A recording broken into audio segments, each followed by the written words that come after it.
Добра вечер, вие слушате Радио Канал 103, ова е емисијата Дан се макабре со своето 564-то издание, односно еден од изворите пред се на насловот на радио емисијата, секогаш морам да напоменам дека се должи на култната епизода на италијанскиот стрип серијал, кој мене лично ми е врсник, благодарение на Тициано Склави и неговата визија за истражувачот на ноќни мори, кој во својот дом прима секакви клиенти кои му носат надприродни случаи за негово истражување и секоја сезона Дан се макабре приготвувам рецензии на прочитаните епизоди од редовниот серијал на издание од Дилан Дог, најпрвин да си ослужам мојата должност, а потоа и да посочам кои се квалитетите кои ги поседуваат пред се актуелните изданија. Денес ќе се фокусираме на епизодите кои што предходеа и тие кои го започнаа периодот насловен како Метеора, односно заканата за екстинкција на човечкиот род, кој престои во стрип серијалот, кој што беа издадени во периодот од 2021 година во Србија од страна на Весели Четвртак под реден број 171 до 180, а вие останете до крајот на емисијата кога ќе ги подредам по квалитет сите анализирани броеви, ќе ги истакнам силните, односно нивните слаби страни. А емисијата ја започнавме со Infected Rain. Ова е бенд кој што претходно го имаме слушнато во рамките на оваа емисија, односно ги слушнаме претходно пред 2 години, ако не се лажам, со Егдис. Денес ги слушаме со нивното ново студиско издание, 6-то поред, именувано како Time, каде што овој бенд кој ни доаѓа од Молдавија, еден од малкуте бендови од Молдавија кој што сум имал можност да ја пуштам во рамките на емисијата, кои што се некаква си своевидна комбинација помеѓу влијанијата од New Metal кој што ги имаат, од Metalcore, од пред се грув метал и алтернативниот призвук кој што го негуваат,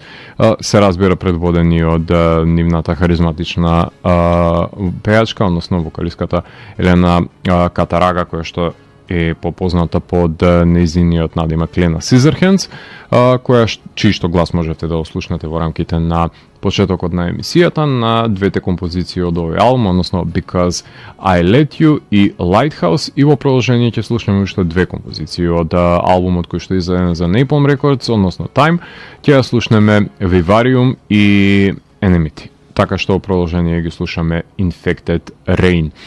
А Дан се макабре е емисија во која 15 сезони се зборува за уметност, бора против лицемерието, зависта и користолюбието, и тука уметниците се вистински херои, а не политичарите, и секое издание е на мала победа против шундот и апатијата. Целта на емисијата е да го доближи квалитетниот стрип до секој слушател и да воспостави диалог помеѓу уметноста и реалноста. Вечер имаме закажано полноќен танц со смртта по 564 пат. Јас сум Златко Ѓелески, а ви останете со трансмисијата на Канал 103 до крајот на светот. Вие слушате Радио Канал 103, ова е 564-тото издание на емисијата Дан се макабре, во кое што ви говорам за стрип серијалот Дилан Дог, односно најчесто правам една, максимум 2 епизоди од овој серијал за Дилан Дог во една сезона, од проста причина што ми се потребни барем 2 недели на секојдневно читање, анализирање и компарирање за да можам да комплетирам една целосна епизода, бидејќи потребно е најпрвин да ги купам, да ги прочитам, да ги споредам со останатите прочитани изданија, што знае да биде исцрпувачки процес, посебно во овој период од животот кога сум насреде селење и не знам главата на кои рамења имам спакувано и оставено. Меѓутоа најдо време најпрвен минатата година, а потоа и на почетокот на ова да ги прочитам сите епизоди за кои ќе ви говорам денес, и како и секогаш ќе се обидам да бидам максимално дескриптивен, што го правам затоа што уведен сум дека многумина и нема да посегнат по читањето на епизодите, посебно по тие медиокритетните епизоди, па бидејќи нема да ги читате, јас го жртвувам моето слободно време за да ви ги доловам во долги црти впечатоците од прочитаното, па може да и користите во најмала рака моите видувања како полноќни преданија за предспиење. Така што започнуваме со 171-то издание, именувано како Нико ни е невин, издадено во Србија на 18 март 2021 година. Текстот го пишува Паула Борбато, не ја знаете како авторката на Некрополис, а цртежот е на Франко Саудели, кој што има нацртано претходно епизодата Обдукција. 380 во оригинално издание Несуно е Иносенте е насловот во оригинал италијански. Барбато се навраќа на ликот на детективот Горман, кој е еден детектив кој што се пидлачи и го шпионира пред се Дилан Дог во епизодата Заробени души. И знаеше да биде и епизодист, кој не им веруваше на тоа што го работа Дилан и Блок, налик Карпентер, како што е новиот началник на полицијата кој што постојано го негира нивниот метод на работа и прецен над природните елементи со кои што тие се соочуваат. Најавено дека постоечки е своевиден наци-вампиризам и култот на шефот на Карпентер, кој што ќе бидат во игра долго време во оваа епизода, односно Дилан Дог на испрашувањето го забележуваме од страна на Карпентер додека се наоѓа во затвор, значи започнува радикално, Дилан за решетки, ранија му е лута на Дилан, а Блок е повикан пред комисија да сведочи дека му помагал всушност на Дилан за неговите действија. Се дознава дека Дилан е осомничен за труење на Карпентер, кој е во болница по сообраќајна несреќа и моментално слепило доживува, односно сумнеш дека испил отров од шолја за кафе постои, а затоа што само со Дилан бил во контакт, сите се вртат против него, односно истрагата ја врши веќе напоменатиот инспектор Горман. Во следишето на епизодата ја наоѓаат пред селиковите хиромантичарката која го произвела отровот и го продала на Дилан, како се гуши и умира на под. Карпентер дома е посетен од страна на Гручо, Дженкинс на кауција го вади Блок и неговиот братучет го одолговлекува судскиот спор кој што е ангажиран да биде адвокат, односно во игра се хипотезите на Горман кој со задоволство го држи во затвор самиот Дилан, а во епилогот е ослободено на кауција Дилан. Гледај да не платиш пакт со ѓаволот со кауција, се напоменува во епизода каде што Карпентер со помош на воен ветеран го збираат Дилан и Блок, се соочуваат со Горман кој во стилот на Името на розата нели потопил досие против Дилан и Блок во отровот и постепено ги труел сите и им бега Горман откако ги обвини Карпентер од една страна дека е црна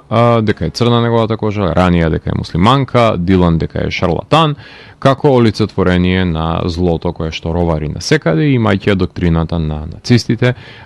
Не мислам дека само поради тоа што него унапредиле Горман, составувал досие против Дилан и Блок со годините од невистините кои што тој ги дава, односно труе и скитник дури во еден бар, така што ми смрди дека има култот замешано некакви си прсти во случајот. Цртежот е карикатурален, недетален, со празни познадини, нестилизиран, лошо нацртани ликови забележуваме. Ако не се работи нели за комична епизода, овој стил ми е прилично редундантен и може да помине во 86-та, меѓутоа денес е неприфатлив, барем за мој вкус. Епизода со нафрлени ликови, а меандрирачкото одвивање на беззначајното действие е доминантно. Дилан е хендикепиран цела епизода, активен ни се споредните ликови во неа. Штета што ранија му се извикува во лице на Дилан, ама го заштитува од друга страна па Карпентер, кој што можеби е низината вистинска љубов според оваа епизода, која, не може да ја има. Можеби Барбато суптилно нешто сака да ни каже во оваа лоша епизода, која што представува своевиден кримиќ без хорор елементи. Насловната е интригантна за тоа што самиот Дилан е зад решетки, но пресвртот со елементите на Умберто Еко беше навистина неадекватен во самата епизода. Како крими епизода е добро спакувана и има одличен пролог за Дилан зад решетки, ама постепено губи здив и има неоправлив епилог. Да имаше друг цртач, ќе и даде поголема оценка и да не беше отровот украдено од Еко, ќе беше позначителна епизодата, ама не можам да преминам преку овие два чинители, затоа што стрипот не може да има само приказна која ќе ви го задржи вниманието, малку покомплексна уметност е во прашање од тоа. Така што, без разлика што текстот има 9 од мене, цртежот е 7 и хорор елементите се сведени на 6, односно 7 од 10 е севкупната оценка на оваа епизода. Трипофобија, 172 епизода, објавена на 15 април 2021. Текстот е на Джовани Екер, цртежот е на Паоло Армитано и Давиде Фурно, со тоа што сценаристот Екер мислам дека ова му е своевидно деби, а Фурно и Армитано имаат нацртано епизодата само за одрасле. 381 е бројот во Италија во нивната редовна едиција Трипофобија, исто така и таму гласи. Во воведот се напоменува последниот животен трип на Тимоти Лири во смртта и неговата поврзана со битниците, пред се и музичарите, како вечна инспирација, ако Дилан Дог нели ја оставил дрогата за себе, не ја оставил и музиката, така што знае да си пушти по некоја плоча од heavy metal бенд и да ужива во тој прекрасен звук. Предупредени сме да ги бараме пред се елементите на Лавкрафт во ова епизода и се разбира големата мајка, односно Магна Матер. Во самиот пролог Дилан го забележуваме со студентка и нејзина цимерка како одат на забава на електронска музика, каде што пушта музика виджејот Дейвид Стивенсон, односно има динамична синестезија, ако веќе се напоменува. Попат Дилан го пресретнуваат панкери кои му бараат автограм заради тоа што е нели народен херој. На забавата има проекција со дупки како пипала на октопот и масовна халуцинација на публиката, која што е напалена на Тимоти Лири, на девојката и се која што е со Дилан и се лоши, затоа што пати од репетитивни облици кои што ја плашат, подсетувајќи ја на змија, и од тука доаѓа и насловот на оваа фобија, односно трипофобија. И Дилан мора да ја утеши, се разбира, во кревет, а незината цимерка легнува со диџејот и е депресивна, за разлика од која што Гручо пука на сите страни во оваа епизода со досетки и едно убиство, е убиен од страна еден од панкерите од лавкрафтовски човек со очи по целото тело и го убива на улица маргиналецот, прободен во срце и е запален неговиот леш. Потоа во средината на ова издание дома е нападната од цимерка која што е обсипана од очи, која со еден бодеж се стопи како снег на сонце, односно најден е своевиден обреден дагер, односно нож кој што е употребен за овие убиства. Се вмешува тука и Карпентер кој должи услуга од претходно и секако ранија која недоброволно се гледа со Дилан.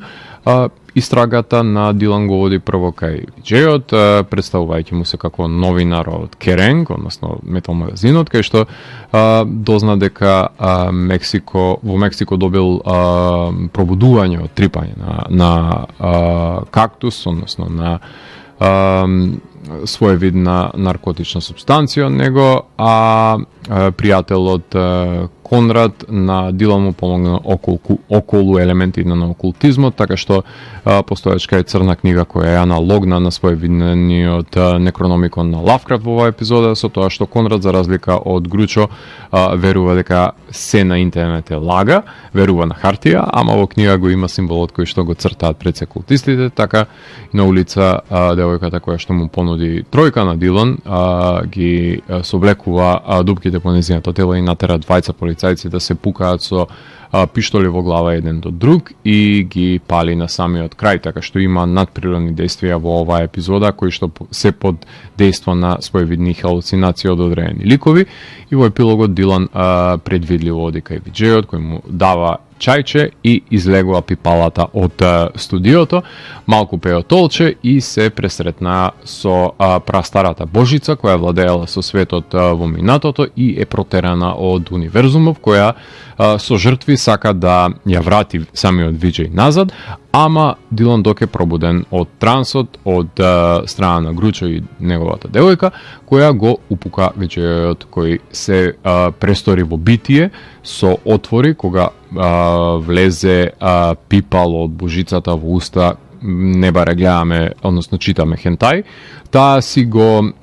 победи стравот од фобијата, детективите си бркаат нерешен случај, а панкерите вадат нова дрога која може би ќе иницира нова средба со божествата и ќе може да ги гледаат пред се со ништата на боговите пак. Цртежот е прекрасен, има силен контраст на фрлени сенки во просторот кои што кријат сексуален чин, одлична динамика има, музиката може да се слушне на самата страница, некаде имам вертикални сцени, некаде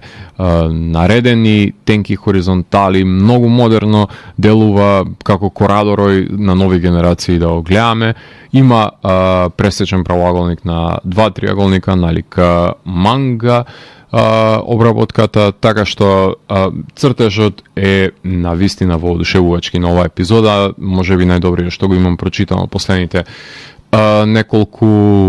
месеци и години. Лавкрафт никогаш не одбивам да има присуство во стрип, во филм, во кој медиум и да е дури, затоа што Лавкрафт е божество на хорор литературата на кој сите се поклонуваме и колку и да се клишеа култовите и ритуалните жртви, поим се за самиот жанр и кога се во комбинација со една одлепена идеја, како што е фобијата од репетитивни облици и електронска музика и своевиден халуцинаторен трип, мислам дека има добитна комбинација за наоѓање на авторски подпис низ нормативите и клишеата. Цртежот ме фати неспремен по втор пат, затоа што ужива во него во снафовската само за возрастни епизода, буквално сето тоа што сум сакал да видам амалгамирано на најдоброто на модерните стилови и најдоброто од Рој воедно.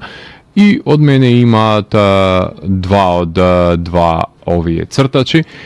истрипана насловна со психоделична епизода за вонтелесни искуства и поместување на границите на димензиите, соодветствува едно со друго. Знаев што е трипофобија, имало ликови во хорор филмови кои што се плашеле од изгледот на Саке, например, во Пчеларници, така што имав некое признање дека пред да ја читам епизодата и без кое можете нели да уживате без да паднете во несвест од нив, затоа што епизодата ме потсети на епизодите на Кија Вероти од минатото, па ужива во незината предвидливост затоа што е добро нацртана, а ако беше малку посмело и поинвентивно сценариото со повеќе халуцинаторни трипања помеѓу универзумите, таа надреална димензија ќе добиеше многу поголема оценка, иако сепак текстот е од мене 8, цртежот е 10 и хорор елементите се 9, така што 9 од 10 има оваа епизода. И да ја напоменам, 173-та епизода, Касапин и Ружа, објавена 13.5.2021, Паскуеле Рују е цртачот кој што има нацртано, односно текстот го има напишано на демонска соната, само за одрасле, Упиров бес, односно авантуристички стрипови најчесто пишува, а цртежот е на Фабрицио Дес Доридес, кој што мислам дека не сум го читал претходно, може би грешам. Превод на оригиналот е 382, Марче Лајо Ела Роса е оригиналниот наслов на италијански. Победот е посветен на златната средина, односно на медиокритетот, кој според мене е многу полош од најлошите изданија, затоа што таа наведната сабја со ништо не придонесува на серијалот. Точно е дека Кија Вероти и Рују биле касапите во серијалот, ама барем имале храброст да грешат, колку беззначајни автори и да поминале низ Дилан Док, колку медиокритетни епизоди и да напишал самиот Тициано Склави, сето тоа се заборава. Епизодист за гост писатели, односно писатели од сенка, има и Рују, може да изненади со епизодата, например, за Снаф фестивалот, која што многу ми се допана. У прологот на оваа епизода започна со извадок од книгата во кој Касап зарива мачета во глава на учителка и засадува семе од роза во градината. Блок го чита новиот трилер роман на Емили Реј и предупредува Карпентер дека настаните се многу слични со Касапот од реалноста, односно При тоа вторката оди кај Дилан, неколку несолени шеги од Гручо забележуваме и таа кажува дека по сообраќајката на нејзиниот татко имала блокада и ангажирала гост писател да напише роман Касапски сон, се извинувам, од кој има изведок како демначот обезглавува девојка со сатор. Сега во средината шетаат заедно, Дилан и кажува дека многу префинето е незиното пишување за неговиот вкус, таа се декларира дека има женско мудрување, кое им се допаѓа на фановите, со тоа што забележуваме понатаму заврзана девојка покрај Сакси, каде што Дилан и Блок наоѓаат мртов лик во колиба, истражуваат траги, следат на грамада од човек, не го пријавуваат во полиција, самите трагаат по него, тој ја киднапира Емили и кога замавнува со срп по Дилан, убиен е од страна на Блок. Во самиот епилог Дилан се спријатели со деликвенти кои му ги украдоа гумите и побараа пари за да му ги вратат назад. Прилично македонски потфат. Дилан мисли дека не би можел грубијанот да биде писател, обива кај него, најде книга во која има мобилен телефон и во тој момент е удрен по глава. Знаете таа ситуација во сите хорор филмови ја има, исчезнува книгата и телефонот, убиец прободен нова жртва, се смета за уметник кој трага по апсолутот во неговите творби, сега говорам за убиецот, пред да поле саксија со сувенири од жртвите. Нема убавина без болка, тој посочува, нема роза без трн, најдени се имињата на писателот дух, и тоа е таткото на Емили всушност, ама во флешбек, како и во сите дела на Рују, така и дознаваме дека неговиот дух во сообраќајката влегол во ќерката, тој си бил убиец претходно, убива кога таа спие со незиното тело, сопнува врзан Дилан и таа зари мачета во струја, со тоа што роза за незиниот гроб забележуваме, односно лик осуден на пропаст, иако сепак била убика без разлика на тоа што немала контрола на незиното тело. Цртежот употребува авторот тука лавелиран туш во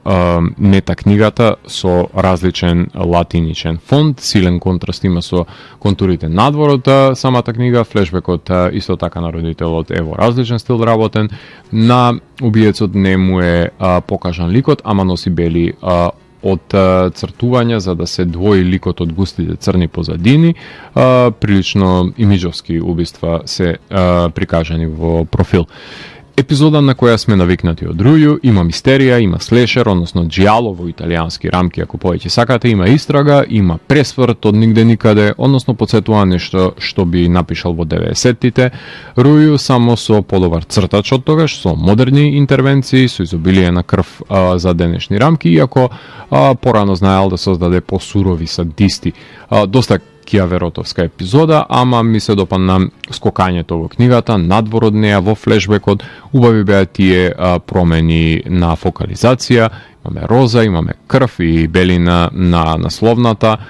се разбира дека паѓа во очи, баш поради таа белина, иако е поелегантна од слешерот кој што се наоѓа во неа. Убаво е да се погледнат уиграни Дилан и Блок како решаваат случај и се извини ранije што му се испонашало така како што му се однесува на Дилан, ама сакала женет човек, како што кажува, тоа ти е, ама се можело епизода и без нив, со оглед на тоа што Карпентер доаѓа само за да му негодува на Дилан. Рују уште еднаш докажа зошто е добар, можеби да си остане во пензија, доколку станува репетитивен со оглед на тоа што нови генерации бараат нов цртеж. И нов текст се разбира, кој што го оценувам со 7, цртежот со 8, хорор елементите сега дека се 9, 8 од 10 има оваа епизода од моја страна. Правиме тука кратка музичка пауза, ги слушаме продолжение Хирест, ги слушаме со композиција од нивниот втор студиски албум, Dormant е неговото име, албум кој што е издаден за Napalm Records, бенд кој што ни доаѓа од Германија, односно станува збор за мелодичен death metal бенд, можеби најагресивниот за денес, кој што е предводен од исто така од женски вокал, со тоа што односно Брита Горц, со тоа што ова е нивен втор студиски албум, кој што ќе имаме можност да по нивниот претходен албум кој што беше Solitary, ќе имаме можност да слушнеме две екстремни композиции, односно Through the Storm и We All Know One, две мелодични меѓутоа екстремни композиции, и потоа слушаме еден прогресивен бенд, именно во продолжение на емисијата ќе слушаме Caligula's Horse, прогресивен метал бенд кој што доаѓа од Брисбейн, од Австралија, со тоа што ова издание кое што ќе имаме може да слушнеме од него има 10-минутна композиција која што се наоѓа на нивниот 6-ти студиски албум именуван како Charcoal Grace, односно ќе имаме може да слушнеме од него The World Breathes With Me. Таа е првата композиција која што го отвора албумот, издаден за Inside Out. Така што продолжение на емисијата и слушаме Hiraes и Caligula's Horse, и потоа се враќам во утре да ви говорам за преостанатите 7 изданија на Dylan Dog. Уживајте. Вие слушате Радио Канал 103, ова е емисијата Дансе Макабре со своето 564-то издание, посветено на стрип серијалот на Dylan Dog, во кое што со рецензирањето на епизодите дојдовме до долго очекуваната епизода која што на српски јазик гласи Дубоко црнило, 174-та е во издание на Весели четвртак. Текстот го има пишуван од Дарио Ардженто. Да, добро слушнавте, тој Дарио Ардженто кој што ги има направено култните хорор филмови Deep Red, Suspiria и Inferno. Потоа цртежот се разбира подпомогнат од Стефано Пијани, а цртежот го работи маестралниот Корадо Рој. Бројот на оригиналот е 383, Profondo Nero гласи на италијански јазик и во Србија е објавен на 10 јуни 2021 година. Вовед на ова издание има од страна на Рекиони и на Дејан Огњановиќ за спојот на Дилан и пред се естетиката која што има Дарио Ардженто, кој што се проникнуваат низ епизодите, конкретно тој underground секс фетиш со сенките на Рој, и штета е што оваа епизода не е во боја, како и нели крвавите филмови на Ардженто, каде што црвената и тоа како е интензивирано во неговите филмови, а најавено е колекционерско издание во тврд повес со комплетен вовед кој што ќе го има Дејан за ова издание. Прологот на овој број го забележуваме во ситуиране во замок во Варбург во 2006 година, каде што две сестри се начекани затекнати како крадат пари од богатата им мајка во вилата, а Дилан Дог е запленета неговата буба за неплатен налог, така што открива изложба на BDSM на Елси, кај што налетува на моделката Лајда, која го води во аудиториум со маски од животни на публиката и ја врзува и пред се бара да ја камшикува, затоа што болката е љубов за неја и се буди од кошмарот. Нареден открива дека е мистериозната моделка од фотосесијата и оди во агенција за да ја открием. Во средината на стрипот од агенција оди на саем, таму ќе најде Лајда која е Чейсити, односно цимерка на Беатрикс која е исчезната и стравувајќи од некаков си господин Греј. Беатрикс се самоказнувала сечејќи со ножеви, ја начека на улица и ја прати во една ситуација без употреба на текст во тие сцени. Таа оди до мост и скока, наоѓа мртво тело се наоѓа мртвото тело во Темза, а за тоа време некој зарива нож во Чейсити дома. Така што Дилан Дог оди да ја спаси, меѓутоа таа сама вади ножот и искрвавува, кој кај него остана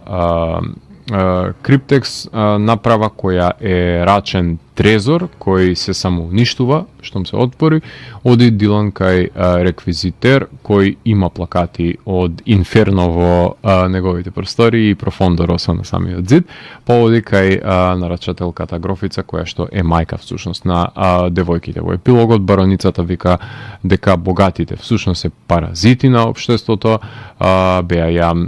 посвоила од како дете на собарката за да дознае лозинка, мора нели да ја камшикува Беа, холбење лозинката, отклучи токен кој што води до архива со тајни и господин Греје, односно господин Броди во количка, имаме дете за како дете која што било казнувана Беа, која ја казнувале за крадење, додека Чейсити па гледала затоа што е од баронска крв, така што имаме тука употреба на камшик, кога дознаваме дека Кокс всушност е убиецот, тој со гарот го чека да го задави Дилан, меѓутоа има истрел во стомакот кој што го добива од Дилан и тоа е лик кој што бил обседнат со Беа и одел со неја во хотелска соба број 22, го позна по лузната неговото лице, Арнолма во собата ја чекала некоја си девојка и кога оди кај бароницата ја наоѓа мртва и добива удар во глава Чейсити, која што да ми ти била садистка, а Беа да ми ти била мазохистката, да се сакале, ама баронот ја направил во собарка, така што тие се полусестри, па Чейсити и таа која што ја убива од љубов мора дека ја сакала, дека мазохистката сакала всушност друга. Кокс требало да ја закопа, ама ни тоа не можел. Дилан е врзан на распетие, од мртвите се појавува и Беа и зари сатор во неговото срце за честити, носи цвет на распнатата самиот Дилан Ток со нарација дека сите сме деца и жртви на светот. Рој е максимално ја употребува го употребува контрастот во арената, имаме мракна фотографии, не баре има магла во вилата кај сестрите, имаме заривања ножови, сенкавични ходници, имаме представленија кои што никнуваат од нив, излегуваат ликови од квадрати, вертикали, имаме стариот лисец со модерни облици го забележуваме како црта и некои сцени не се објаснува дали се сон или јавес. Туку се претекнуваат во реалноста, што е силен адут на епизодата пред се, како и прекрасните крупни планови на цртежите на лицата, така што феноменален е цртежот. Имаме аналогија со 50 нијанси сиво, со секретарка, со Демостен, со кодот на Да Винчи, со постери на филмови на Ардженто. Ова епизода има премногу текст. Буквално 2 дена ја читав и проблематично е да се објасни се вкупното действие, заради тоа што непотребно е комплицирано. Имаме многу црвени харензи, односно погрешни ликови кои што се наменети да се мислите дека тие се виновни, иако анималистичките маски на насловната имаат своја функција во аудиториумот, иако со акварелите делуваат како духови. Ова е многу благ BDSM, не знам зошто Ардженто не прикажал поголеми перверзии, како што знае во неговите филмови, иако прологот со првиот распнат сон во арена е одличен вовед и потоа се губи епизодата во детективската работа, од еден спионт на друг, додека беше замената со по некој камшик плюс, ќе правевме муавет за можеби за врвно дело. Текстот е 8 од 10, цртежот е 9, хорор елементите се 7, 8 од 10 се вкупната оценка на оваа епизода. 175-та. Автомобил кој не е желео да умре. Текстот го пише од Джиджи Симеони, кој што има напишана анархија во Обединетото кралство, танго на изгубените души, кој што потешко се справува со самиот Дилан, цртежот е на Серджо Джерази, кој што ги има духови чувари, кој што е детален со употреба на контрасти. 384-та оригинална епизода Ламакина Ченон волева Морире, издадена во Србија на 8 јули 2021 година. Во самиот вовет аналогијата, која што самата насловна ќе забележите потенцирана во филмот Кристина на Карпентер, каде што имаме обсесија и посесивност на човек и машината и духот кој што се наоѓа во неа, и Дилан се врзува со расипливата буба, една своевидна најава имаме и на циклусот метеори кој што следува. Во прологот не поминува бубата на тест за емисија на штетни гасови, кој би рекол, ќе мора да оди на отпад и обвинет дека Дилан е убиец од со загадувачка кола, а таа е неговото оружје. Се присетува дека ја купил од првиот негов хонорар. Не сака модерен автомобил со електроника, не му ја земаат ниту во музеј, оди да ја даде на колекционер кој што има буба наводно од хорор филм, му се врати од господинот Вилман на кому што му ја дава, се врати пред портата на Дилан, пак ја врати бубата кај него и Вилман се возбуди од неја да му покаже моќ и битија излегува од ентериерот и го сотреа. Всушност бубата презеде лик на убиец и го прегазува во една ситуација дечко и девојка. Во средината на епизодата имаме бели трагови од автомобил убиец на место на злосторството. Дилан купува нова кола, пак буба пред неговиот влез се појавува. Таблицата е најдена на CSI уапсене се извинувам, Дилан и запрашане од Карпентер. Тој му соопштува дека не постои имот на Вилман, има само ливади таму, така што ја нема Дилан дадено колата на овој нов собственик. Во епилогот на епизодата ранее истражува всушност дали е постоечко алибито на Дилан. Ранее кажува дека нема да повтори грешка да се заљуби во Карпентер, да видиме да не веруваме. Бубата е кај механичари, каде што и презеде контрола и додека самата вози излегува пипала и го шмука шоферот во седиштето, бубата оди во сообраќај и како во Тарантиновиот филм,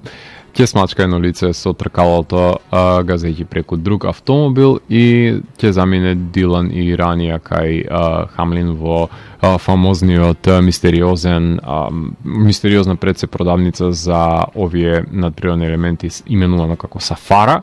Тој говори за анимизам и за душата на предмети кои во посед добиваат енергетска резултанта на собственикот. Тој говори дека бубата преживува спомени и не смее да се продаде предметот за пари, затоа што пари смрдат на сулфур и е предавство на замената на вредност.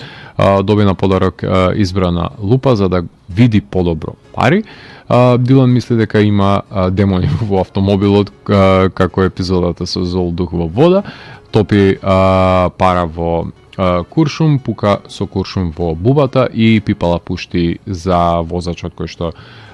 неизин возач моментално е Гручо, кој што кусурот кој го добил за колата немал датум, затоа е сватил дека е од шарлатанот, односно Гручо од 5 буби на мајстор му состави една буба иста како на Дилан, само по тековни стандарди на емисија на штетни гасови и замина на одмор без пари, а ранија му побара некогаш Дилан да ја однесе на пица. Цртежот е лавириран за време на флешбекот, детален меѓутоа не е американизиран, дотолку повеќе карикатурален, со неправилни форми, со силен контраст во судирите и експозициите. Аналогна е ова епизода на Kill Bill и на Dead Proof, кои што се реферирани, односно епизода Вкус воде за алхемичар и водата која што убива, и Гручо всушност го гледа филмот Дуел за камионот убиец, така што ова се неколку филмски референции во оваа епизода. Црвена насловна страна имаме со пипала и убава игра на Дилан кој ќе биде прегазен од страна на бубата. Истрагата и соочувањето со Карпентер и не е од кој знае колку занимливо ниту иновативно, посебно кога се омажира Кристина на самиот Карпентер. Дилан е фокус на оваа епизода и помирувањето дека мора да се збогува со бубата, што е интимистичка епизода на централниот лик, хумор има во изобилие, посебно Гручо шегови во оваа епизода. Имаме поголем број на сцени кои што паѓаат на истрагата наместо на акција или на хорор, но се чита во предвидениот рок кој што ми е потребен за читање на епизода, значи брзо вози, односно од прилика 1 час. Текстот има 8 од мене, цртежот е 8, хорор елементите се 7, односно 8 од 10 се вкупната оценка. 176 издание, Изгубичеш главу, издадено на 5 август 2021. Текстот го пишува Барбара Баралди, која е авторката на Погрешна рука и е една од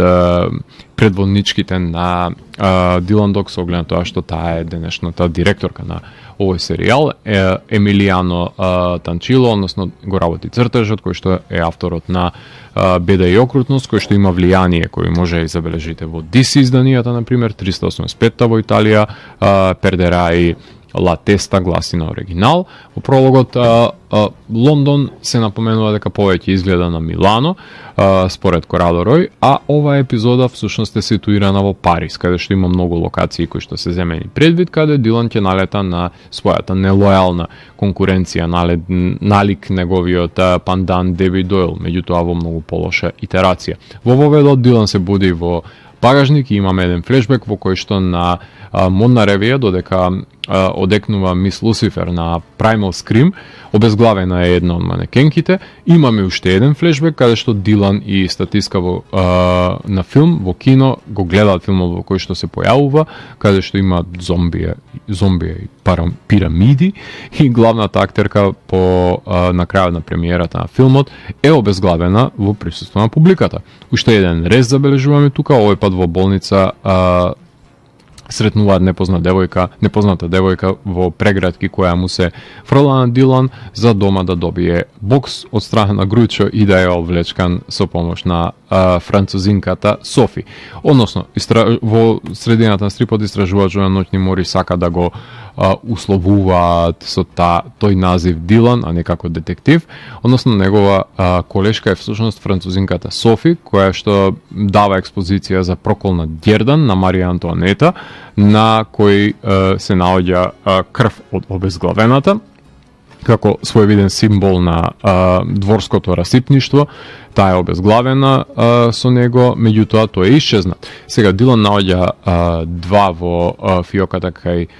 Софи, а третиот сакала таа да го земе од аукција, затоа што смета дека духот на Антонета се вратил и ги казнува со обезглавување сите тие кои што ќе го носат овој Ѓердан. Има во средиштето тапкање во место и Дилан и напластени непотребни дивергентни предложки за кратци на слики од музеи, така што во епилогот ја сонува најаве Антуанета во музеј Дилан, оди на аукција каде има ново обезглавување, краде Ѓердан самата Софија, а Дилан бега од обезбедувањето на самиот музеј, се сретнуваат на мост, таму таа нафрли нова експозиција за тоа што незиниот татко, кој полудел составувајќи 5 проколнати Ѓердани од еден, од кои што од првиот починала незината мајка, тој завршил во затвор, каде се обесил, Софи во сиропиталиште завршила и целта на незиниот живот е да ги собере останатите Ѓердани и цел живот го чувало како подарок еден од нив кој што ја го подарил незиниот татко во кутија, кој Дилан го фрла во вода, со цел да не се самоубие Софи, ставајќи го на себе, и се појавува духот на Антуанета. Уште еден флешбек имаме, овој пат за аукционер кој што продава проколнати предмети, односно сите Ѓердани на Антуанета со тешко срце ќе ги даде Софи за последната сцена да купи Гручо арсеник кој го отрул Наполеон и да заврши делото на една комична нота на оваа аукција. Цртежот Танчило вади еден од поновите, барем јас кој што знам, засилување на тимот, кој ги донесе пред се влијанијата на американската сцена во Дилан Дог, поекспресивен е во изразот, фокализира од коси агли, во двоплановите има лавелиран туш во историските предложки, Париз е нацртан со сите негови знаменитости, од Лувер до Триумфалната капија до метрото, има светли реминесценции кои што делуваат како аниме меѓу таткото и ќерката, многу стилови меша овој разноврсен цртач. Гручо во епизодата залепил плакати од мачки и дофрла неуспешни шеги за нив, а на насловната имаме одлично обезглавена глава пред Ајфеловата кула, постигнувајќи за цртаната цел да падне во очи, иако му влостаното зеленило е тука исклучиво за контраст. Првиот чин е одличен мистериозен мамец со необјаснетите обезглавувања и кога ќе се натрупаат ретроградните навраќања, скоро и да нема активно действие во реалноста. Ако треба да биде искупување за епизодата емпатијата која треба да имаме за Софи, тогаш сметам дека е удната целта. За жал, ова е најлошата епизода која што има шефицата на Дилан напишано. Текстот има 7 од 10, цртежот е 9 од 10 и хорор елементи да речеме дека се 6, односно 7 од 10 е неговата оценка. 177 издание Хиполита, објавено на 2 септември 2021, Джанкарло Марцано е текстописецот, односно тој ги има напишано Лиам Лажов, Нељупско и најчесто користи малку убиство во неговите текстови, а цртежот го има работено ветерано Пиеро Деланьол и подпомогнат од Франческо Катани. Деланьол ги има работено Лов за вештице, На кожи и мојата најомилена епизода, односно Сатанин. Поздрав кој што беше работена од култните изданија на Златната серија. 386 е Хиполита во Италија, издадена во Бонели, во воведот се посочува знаењето кое што го има мајката, кое што чувствува, антиципира дека чудовишно хоба има незиниот син. Насловот е според лик од епизодата, што е најчесто Марцанов модус операнди, меѓутоа е реткост. Во самиот серијал, од секогаш е нешто значајно кога се издвојува само еден наслов на еден лик. Серијски убиец Баштован е именуван во епизода, но ќе го именувам јас тука како Градинар. На праг пред Метеора сме и појавувањето на Џон Гоуст, односно во прологот имаме пронајдено мртво тело на незакопан со скалпиран череп, од чишто мозок е засаден еден вид на орхидеја. Тоа е модусот операнди на убиецот, а со тоа што Хиполита е мајка на дете кое го родила во дом за проблематични девојки, кое е било посвоено и станува според неа серијски убиец. Се кае за тоа Хиполита, заради тоа што не му обрнала внимание, затоа што било оддалечено од неа, и Дилан се нафати на случајот и прво во домот бараат податоци за посвојување, ама тоа е мртов агол. Во меѓувреме имаме нов скалпиран и Хиполита му се жали на Дилан дека порано било подобро во нејзино време отколку денес. Во средината на стрипот мајката знае дека Колин е незиното дете е убиецот. Имаме трет скалпиран кој што е соборен на улица, сите негови жртви се посвоени деца открива ранија, а Гручо во рака на мобилен преку неговото Сири, именувано како Ирма, дава наредба. Дилан Дог одика е компјутерџијата Стен, односно се консултира со него за да однесе фотографија од Колин како мал и да со помош на вештачка интелигенција да го остари и да го побара на интернет. Во епилогот Дилан ја носи тетка Хиполита на хорор филми на пица, негово стандардно излегување со девојка во дадената ситуација со тетката, не се пушта на незината ќерка за некое чудо. Преку програмата се вади фоторобот на Колин, додека во администрација го бараат ранije и Карпентер, доаѓаат од две страни до истиот човек кој бил посвоен од родители кои не можеле да има дете, ама кога им се родил вистинскиот син, се јавува љубомора, доаѓаат специјална единица. Колин под нож ја става неговата мајка која што ја држи со нож подгрклан за заложник, и кога Хиполита ќе разубеди да се откаже Колин, таа зема нож и го зарива во неговиот грклан и го убива затоа што според неа тој бил ѓаволско дете и Бог немало да ги прости гревовите ако тој останал жив, како што нели претходно во почетокот на епизода што врескаше една полудена чесна сестра со истите тие погледи кои што се всадени очигледно и во наводно повлечената Хиполита, за на крај да го покаже својот гнев и вистинското лице, играјќи ја картата дека е фина бабица и да заврши зад решетки, а надвор пак почна да врне како соодветна точка на тажната семејна сага на која што сведочиме. Во цртежот има многу бели страни со празни позадини, Катани се обидува со груби карикатури на ослепувачкиот Деланьол кој што постојано ја губи својот вид да контрира, да ги коригира за да добие некаков баланс. Секојаш ќе ми биде жал колку се распаѓа стилот на авторот на мојата најомилена Дилан Дог епизода, ама не се дава ветеранот уште црта, одлично прикажан е скалпираниот со црна позадина на трите квадрати од една страна, за убиствата кои што има силен контраст, имаме цртење на дожд, ама Дилан менува изглед во неконтинуираните цртачи кои што тераат два различни стила и не се кохезивни. На корицата имаме впечатлив колаж на орхидеја која што никнува од главата на Дилан, седи покрај неа на крвав мозок со силна позадина.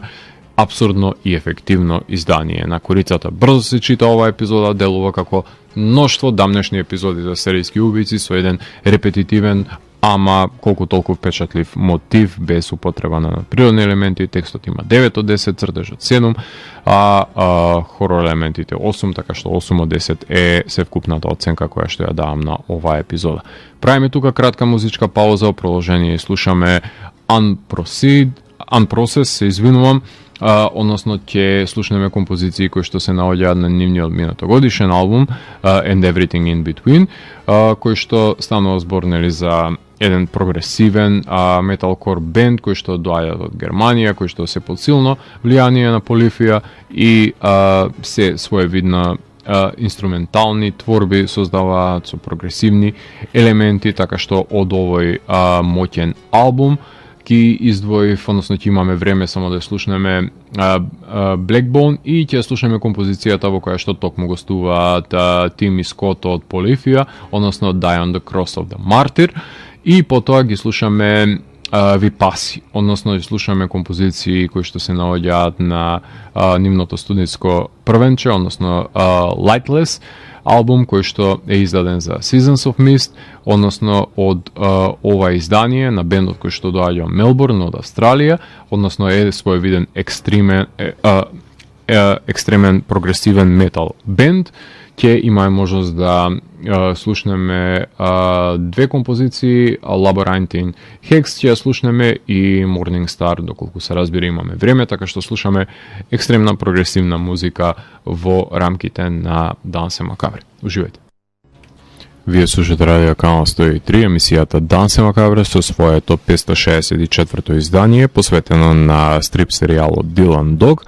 А во прегледот за оваа емисија доаѓаме до епизодата која што го најавува всушност циклусот од 13 епизоди кои што ќе бидат обработени во наредната едиција која што ќе посветена на Dylan Dog, која што гласи Метеора. Односно првиот број кој што ја најавува оваа засебна едиција во едицијата е Нека влада хаос односно 178 број од Весели четвртак, изведен на 30 септември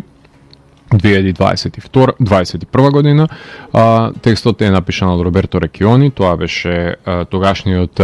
директор на Dylan Dog, кој што е авторот на епизодата Матер Морби и услужби хаоса, а цртежот го работи Леомакс во соработка со Марко Николи. Николи го знаеме као автор на Дну, добродошли у Викетфорд, во италијански во Бонели издание 387, Черегни ил Каос е насловот во оригинал. Во воведот на епизодата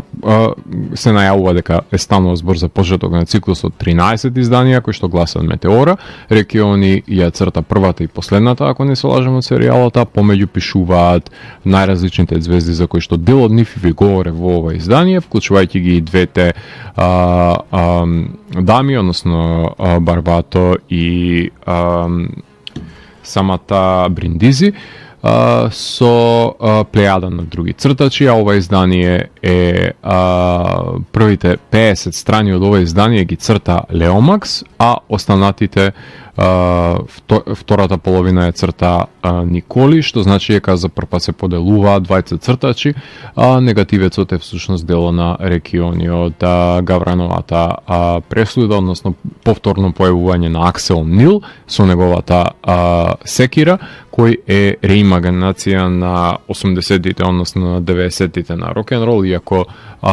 го носи името Аксел, повеќе изгледа на Слеш од Guns N' Roses, а во прологот на епизодата богаташот Гоуст, кој што раководи со својата империја, говори за настанувањето на светот и човештвото кое станало се поудобно во својата комоција, затоа што заборавило што е всушност глад, и во тој момент му дава секира на Аксел Нил, кој изгледа како Слеш од Guns N' Roses да шири хаос низ Лондон, и тој започнува да сече луѓе, дави жени, сече рака на човек кој што посегнува во такси, фрла секире и ја наденува во глава. Се цитира дури TNT на AC/DC и Welcome to the Jungle на Guns N' Roses, додека ове зглавува. Има куршуми од специјалците. Него бијат, нападна дури и репортерка, одгриза јазик и извади срце, додека и ја даде неговата љубов, што би рекле Led Zeppelin. Во средината на епизодата ранија дури доаѓа да го пука Аксел, односно меѓутоа ни тој кога се врти кон неа, со само стрел во тој момент испукува од харпун Дилан Дог и го убива, што значи дека Аксел бил дел од сектата која што верува во богот на хаосот, орденуван е Дилан Дог како витес од страна на кралицата, е народен херој, дури Пол Маккартни го фали дека убаво изгледал Дилан, сите девојки се заљубени во него на телевизија, ама на YouTube Ghost лансира апликација за која што кажува дека дури нормалните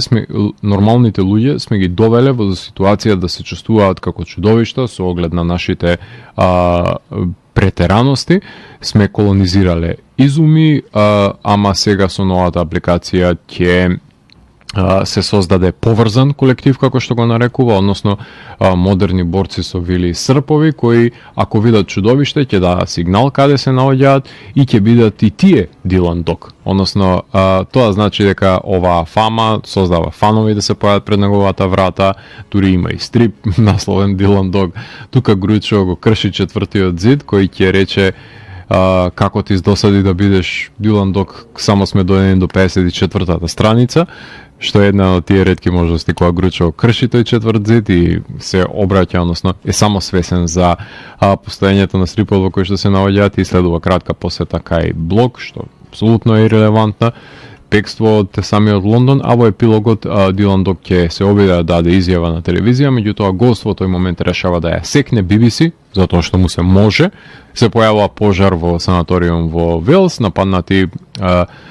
се ликовите кои што се издвојуваат од толпата, кои што бесат дури еден човек и го напаѓаат Лорд Честер, ама Дилан ќе го спаси, посочувајќи им дека всушност тие од толпата се чудовиштата и се разбира дека ќе изеде Дилан поради тоа, заради тоа што е сам против толпа. Оди кај Гост кој му говори како и секој злобник дека потребно е да се донесе хаос во светот за да има баланс со примерот за случајно откриение шампањка и свештеникот во Визба, му покажува постоењето на доаѓачкиот метеорит, кој ќе падне за година дена. Гост го брендира Дилан како херој, како спасител, и никаква разрешница нема тука, освен тоа што Дилан оди во парк каде има избезумен Думсеер, односно човек кој што вика дека доаѓа апокалипсата. Па Дилан наместо да земе пиштол кој му го нуди обичен шетач низ парк, затоа што ако се пука без причина се станува чудовиште, како што напоменува Дилан, му приоѓа на избезумениот со пристап дека Дилан е се уште едно човечко битие, не монструм, за да го смири и да се поистовети со него. Црта е шот кој што го работи Лео Макс, црта на бели позадини, црта само со контури, без црнила, има прекрасни споени две страници на обезглавувања и ТВ репорт со различен дизајн, а Николи го црта Дилан со шишки како пипала, со доста празни бели позадини, додека пак во вториот дел има во контраст со ноќни црнила и таму доминира темнината, така што има поделеност во начинот на работа и на цртање, насловната со замавнувањето на секира врз светло, пламен се покажува една димензија на стрипот, логото постепено избледува со секоја нова епизода и има доста акциона замисла ова насловна страница, што е окей. И аналогно се разбира на тој ексцес од 80-тите на кој што го напоменав на почетокот на емисијата. Се чита брзо оваа епизода, има одлични решенија со помош на модерната технологија и цели страници во еден квадрат, така што епизодата предвестник на крајот на светот, со оглед на тоа што ќе падне метеоритот, кој е 2 пати поголем од Тексас, како што се напоменува, како што го пишуваат, ќе предизвика крај на човештвото. Дилан во вториот дел дури доаѓа до израз, иако првиот дел е многу покрвав, акциона епизода е пред се ова, која одговара повеќе на глам иконографијата на крајот на 80-тите, каде акцијата и ексцесите се на највисоко можно рамниште, ама шуплината е евидентна во самото сценарио, затоа што Гост фрла само трошки од неговиот план, а поделбата на двајцата цртачи само прави дисбаланс на двете половини, а помеѓу нив се наоѓа Блок, кој искрено не знам што бара во епизодата. Текстот е 7, цртежот е 8, хорор елементите се 8, едвај 8 од 10 има оваа епизода. 179 епизода, вежба број 6, издадена 28 октомври 2021, Паула Барбато го пишува текстот, таа е авторката на Ксабарас и Некрополис, измачувачката на Дилан Дог попозната, цртежот е на Джовани Фрегиери, тој го има исто така напишано на Некрополис за неја и исто така е на Крчма на крајот на светот, цртачот се извинувам и на Мистериозен сосед. 388 е во Италија, изданието Ецерсио numero 6. Воведот имаме се напоменуваат постојање на единки кои се одвојуваат од заедницата, кои имаат проблематична иднина, уште еднаш посочување на индивидуализмот наспроти колективот, поставувајќи прашањето дали всушност надореноста која што имаате моќ или клетва, која се негува од Скенерс на Кроненберг до Stranger Things на Netflix. Тука метеоритот влијае за надарените со телепатија и телекинеза и во воведот се наговестува аналогија со Джони Фрик, кој што е еден култен Дилан Дог лик кој што максимално е неупотребен во оваа епизода. Во прологот на BBC се појавува еден научник кој што кажува дека нема простор за загриженост од метеор кој ќе поминал покрај земјата, ако не го привлече гравитацијата, се разбира, потоа имаме скок во школа за деца со телепатски моќи, кои што дознаваме дека немаат средства да платат достава за храна, затоа што соседното приватно школо ќе добива храна и вежба број 6, седнати околу чаша во круг, а во меѓувреме дознаваме возач дека има дупната гума и цистерна експлодира во објектот на школото, така што имаме клиенткиња која што му доаѓа на Дилан и му говори дека незиниот син можеби контролирал цистерна која што експлодирала, можеби имал моќи, така што Дилан оди кај доктор Гудман, кој што раководи со школото со ESP деца, каде го шетаат тој неговата учителка и учителката од школото му објаснуваат за нивните моќи и пред се вежбите кои што ги изведуваат со различна нумерологија, вежба за емпатија, за тага, за радост, шестата вежба која што е напомената и насловена е вежба за страв, за да ги контролира пред се нивните моќи, односно да ги предизвикаат и да ги става по контрола, така што имаме телепати, пирокинеза, недефинирани моќи кои што има некој од нив губат моќи за да бидат нормални, за да се интегрираат во општеството, или па од друга страна, ако ги задржат, избираат живот во изолација, за викенд ги враќаат во домовите, а преку недела се во училиштата. Во средината на ова издание Грейди е момчето кое што исчезнало од школото, синот на жената која што го ангажира Дилан. Имаме потрага на Дилан со девојката Хелена, која што е психомер, односно разбира предмети, и во меѓувреме школото се вивнува пламен, исчезнуваат деца, едното од нив Луис е најдено мртво, а Хелена, која што има моќи, говори дека нејзиниот поранешен во соседното школо се појавилаа децата во шумата, ја парализираат Хелена во вртлок, која што според нив била злобна и има премногу потребни експозиции во средиштето на оваа епизода, а во епилогот децата кои што ја заробија Хелена ја пукнаа нејзиното срце, а се кријат во бункер и му кажуваат на Дилан дека сите се виновни, односно метеоритот ги надразнил нивните моќи, кои станале зли, мислеле професорите дека ќе може да ги контролираат, па им одземаат моќи еден по еден, кога треба да избегаат од пламењата на Лиси. Децата се држат до Дилан, кој има предчувство, односно 6,5 сетило, и еден од нив е кој што ги спаси да избегаат, и во тој миг помислил на Джони Фрик, единствено реферирање на него. Учителката Вип, како што се нарекува, збира моќи од децата и од Дилан бара да ја направи вистинската одлука, односно тече крв од незините очи и тој ја убива додека паѓаат деца во несвест. Дилан не сака да биде искористен, ама мора да ја направи вистинската одлука, да биде праведен. Тоа е всушност неговата моќ, како што посочува професорката. Професорот кој што го видовме во прологот, всушност, кој што најавува дека нема потреба од загрижување метеоритот, се самоубива кога надоаѓа метеоритот, викајќи, односно истакнувајќи Chaos Reigns, што би рекол Трир во Антихрист. Цртежот на ова дело, како и сите други кај што е нацртан Дилан од страна на Фрегиери, делува Елвисовски, односно го црта како Елвис со 6 вертикални правоаголници, најчесто употребува на негова страница како негов трейдмарк. Поживописен е денес, колку што беше во минатото неговите цртежи, ама сепак има наивен стил кој што одговара повеќе на детски приказни. Прекрасна целосна страница има на одземање моќи, константен цртач кој што секогаш бил на ниво на задачата, ајде да речеме. Во насловната имаме според подредени деца со звезди во зениците кои што посетува на Village of the Damned на Карпентер. Има морнича, односно не е кој знае колку оригинална. Барбато уште еднаш го заобиколи Гручо во една епизода за да се фокусира на слабостите, односно на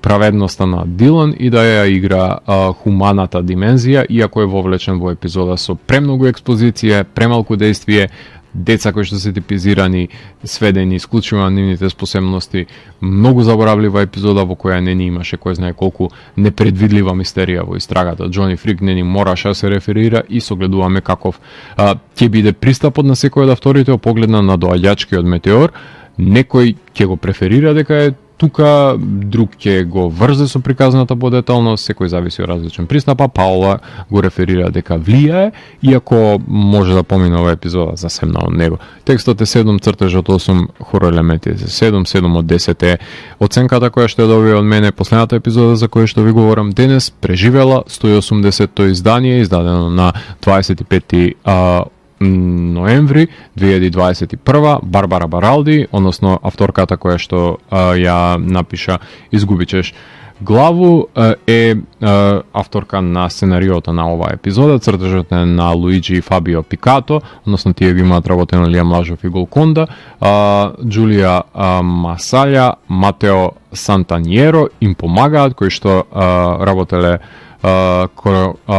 калиографија Бола, ако не се лажам, заедно. 389 е бројот во Италија во Бонели, а Ла Сопра Висута гласи неговото италијанско име. Во воведот забележуваме прекрасен напис со кој што можам да се поврзам, затоа што говори за сите кои што во основно и средно се обиделе да ја нацртаат маскотата Еди од Iron Maiden во учебниците или во тетратките, посочувајќи дека 90-тите биле период во кој што сите знаеле што е рок-н-рол и метал и брука било да се слуша народњачки шлајм, кој денес наводно е дел од културата, што е одлично посочено во самиот вовед, што говори за едно друго време со други вредности. Представен е кијаверетовиот крал Бедлен, кој е колекционер на оружје од убици. Во прологот на епизодата почнува со самоубиство на научникот на Ghost, како што заврши претходната, и водителка која посочува дека богот на хаосот повикува да се разбудат неговите деца и го гледаме на цела страница Еди, маскотата на Iron Maiden, како приказ на сообраќаен метеж забележуваме на автопат, поглед во секој автомобил, во автобус дури слушаме шофер кој што пушта Thunderstruck на AC/DC и во еден момент паѓа авион во метежот, подигнува камион, гмече автомобили, летаат трупци и наденуваат глава како Final Destination и единствено преживува Сали, која што сака да биде клиенткиња на Дилан Дог, бидејќи е актерка која смета дека има клетва, откако глумела во слешерот Fear of the Dark, аналоген на насловот на песната на Iron Maiden и на нивниот албум, а самиот плакат изгледа како Final Destination, во кој била финална девојка и во реалноста умирале луѓе околу неа, односно сите нејзини блиски. Дилан малку е одсутен додека таа објаснува и кога ќе биде спомнат. Тарковски се свестува дека е на состанок всушност со друга девојка, додека Сали е нападната во метро од убиец со Сатор, кој сече рака на патници со ликот, односно со маската на Еди. Сега, Сали го гледа убиецот од филмот, кој изгледа како Еди од Iron Maiden, односно маската која што ја носи е череп, и го присилува убиецот во метро со сатар да си го пресече неговиот грклан, значи Еди доаѓа за неговиот грб. Имало смрт на сетот кај што се запалил и тој што го глумел убиецот и Хјус е колекционер на проколнати маски од филмот, кој што добие посета од страна на Дилан. Хјус додека оди да му отвори врата е нападнат од самострел и завршува во иронично во Железна вдовица. Имаме сцени од хорор филмот на прикажување на убиец од багажникот кој што му пресече врат и во филм и во реалноста на ликот кој што го глуми во филмот, и маската од филмот била од страна на убиец од реалноста, односно во дадена ситуација има дошто од астероиди кои што паѓа дури и врз бубата, а во епилогот сомнежот паѓа на режисерот Кокс дека тој е виновен за убиството, кој е украл маската од убиецот и го најдоа него исто така распарчен, и Дилан смета дека тој бил убиецот кој се самоубил, иако го гледаме во позадина Еди како обезглавува. Наводно се заврши случајот, а Дилан заврши со Сали, и по кошмарот дека Еди е дома е реминесценција забележуваме на детството на Сали, каде што шетаат Дилан и таа во парк, паѓаат греди од багери ја наденуваат Сали, и Дилан станува незино final boy, односно последно момче. Не е така таа повеќе последната девојка, врзани се преку крв Сали и убиецот, како што напоменува, односно тој го убил семејството во реалноста, а таа го убила него кога била мала. Во последната сцена со скриеното лице гледаме женски лик кој можеби наликува на кралицата, ама има октоподски пипала која говори дека плаќаат за гревовите во договорот со ѓаволот и го прегрнува Гоуст, што е прилично енигматичен епилог. Цртежот е доста крвав, без разлика што Пикато го црта најгрдиот можен Дилан со тој негов пенисоиден нос. Крволочноста е на ниво, лавелиран туш има сцените од филмот, користи детално со масовни сцени, какви што знаеме од раниот период на Пикато, какви што нема во подоснежниот период, ама затоа има доста помош од неговите соцртачи за да личи на нешто стрипот, да го црташе сам ќе беше многу штур. Насловната имаме обезглавен убиец и акционо бегство од Дилан и Сали под дождот на метеори, нафрлени елементи кои посебно убиецот можел подобро да ги нацрта Каве Наџо. Кога ќе се каже епизода како старите добри времења на Дилан, се мисли токму на ова, има крвишта на куп, Баралди е одличен, спој на предсцена познавачка на метал и на хорор, каква што јас најмногу сакам, и треба да продолжи да пишува вакви епизоди, кои очигледно најмногу на неа и на мене ми лежат да ги читам. Од сите елементи, апсолутно непотребен беше дождот со астероиди, ама и силената поврзана со циклусот метеора, на епизоди мислам дека е на штета на конзистентноста на делото, бидејќи нема имплицитна поврзана со действието, како на пример во претходните две. Текст 9, цртеж 9, хорор е исто така 9 од 10. Ако мора да се донесе некаков заклучок од овие епизоди, тоа е дека Арџенто и Рој, таа соработка која што сите очекувавме дека ќе вроди поголем плод, Паола и Барбара имаат по една утка и една многу добра епизода. Метеора серијалот започна млако, меѓутоа ветувачки, па се надоврза епизоди кои со сила се врзани со процесот на крајот на светот, така што малку исклучителни епизоди имаме, многу медиокритет имаме и заборавливост. Најдобра епизода според мене е последната за која што ви говори 180-та преживела со на Баралди за маскотата на Iron Maiden и Еди. Второ место според мене 172 Трипофобија. Трето место 177-та, односно Хиполита со убиецот со пресечени глави со цвет од нив. четврто место 174 Дубоко црнило на Ардженто и на Корадо Рој, петто место 173 Касапини Ружа, еден джијало текст на Рују, шесто место 175-та епизода Автомобил кој nije желео да умре, односно итерацијата на Кристина на Карпентер,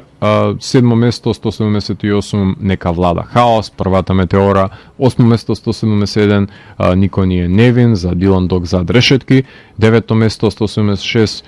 Изгубичеш главу на обезглавените, односно Баралди, и 10-то место 179-та епизода, вежба број 6, односно комплетно украдената Village of the Damned, епизодата која што има Барбато напишано. А за крајот на емисијата слушаме неколку композиции кои што се наоѓаат на новото студиско издание од страна на одличната Chelsea Wolfe, односно незиниот седми студиски албум кој што го наслови She Reaches Out, To She Reaches Out, To She, кој што е издаден за Лома Виста, излезе на 9 февруари, кој што е на комбинација помеѓу сите тие влијанија кои што ги има електронска музика, индастријал, готик рок и трип-хоп, така што имаме инспирација која што ја води од незината борба против алкохолизмот, која што е интимна и која што е моќен и едно силно влијание има можеби помеѓу тоа што го знаеме од рани Depeche Mode, од Nine Inch Nails и од Tricky, односно ако веќе ги земеме предвид тука елементите кои што влијаат од страна на трип-хоп секвенциите. Така што ќе слушаме мрачната музика на прекрасната Chelsea Wolfe за крајот на емисијата. Ако имаме можност ќе слушаме Whispers in the Echo Chamber, Everything Turns Blue и Unseen World, доколку не ќе слушнеме помалку. Така што јас сум Златко Ѓелевски, го затворам 564-тиот гримоар на Дансе Макабре и го враќам на полицата кај останатите изданија кои кријат тајните на универзумот. До наредното издание на Дансе Макабре, читајте Дилан Дог и 100 вампири.